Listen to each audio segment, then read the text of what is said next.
சபை கட்டணம் இருக்கு. இந்த வாணியம்பாடியில இந்த மாதிரி ஒரு பில்டிங் கட்டணும் நான் சொன்னேன். அந்த ஆசையில சொல்றேன், போறேன், எல்லார்கிட்ட இருந்து காசு கலெக்ட் பண்றேன். கலெக்ட் பண்ணும் பொழுது ஒரு ஐஸ்வர்யவான், அப்பொழுதுதான் பைபிளில் இந்த வாசகம் வருது, ஊசியின் காதுகளில் ஒட்டகம் நுழைந்தாலும் நுழையுமே தவிர ஒருபோதும் ஐஸ்வர்யவான் சொர்க்கத்தின் வாசலுக்குள் நுழைவதில்லை. ஏன் இந்த வார்த்தை வந்துச்சு உள்ள? நான் ஒரு முத்தெடுத்து கொடுக்கிறேன் உங்களுக்கு. என்ன வார்த்தை இது? ஏன் ஐஸ்வர்யவான்கள் உள்ளே போக முடியாது என்று சொல்கிறது பைபிள்? காசு படைத்தவர்களை பாவி என்கிறதா? இல்லை. விஷயத்தை பாருங்க எப்படி இருக்கு, நுட்பம் பாருங்க எப்படி இருக்கு. போறாங்க, எல்லாரும் காசு கொடுக்கறாங்க. அன்னைக்கு மத்தியானம் லஞ்ச். இயேசு கிறிஸ்து ஒரு வயதான பெண் வீட்டுக்கு போறார். இந்த ஐஸ்வர்யவான் மரத்து மேல ஏறி நின்னு பாக்குறார், இந்த ஆள் எங்க போறாருன்னு. அவர் போனவர் ஒரு ஏழை பாட்டி வீட்டுக்கு போறார். அங்க பழையதை சாப்பிடுற.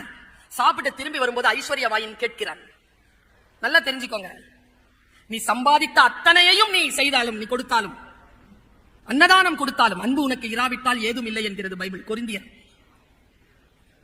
அன்பு சகலத்தையும் தாங்கும், சகலத்தையும் சகிக்கும், சகலத்தையும் நம்பும், சகலத்தையும் விசுவாசிக்கும். அன்புக்கு பொறாமை இல்லை. அன்பு தற்புகழ்ச்சியை நாடாது. அன்பு சத்தியத்தில் சந்தோஷப்படும். அன்பு அநியாயத்தில் ஒருபோதும் சந்தோஷப்படாது என்கின்ற ஸ்டேட்மெண்ட் பைபிள்ல இருக்கு. கொரிந்தியர் 2:13 அதிகாரம். ஐஸ்வர்யவான் கேட்கிறான், நான் 100 ரூபாய் கொடுத்தேன், நான் 100 ரூபாய் கொடுத்தேன். பாருங்க, உபனிஷத்துல இந்த வார்த்தை வருது. ரிஷிபங்கன்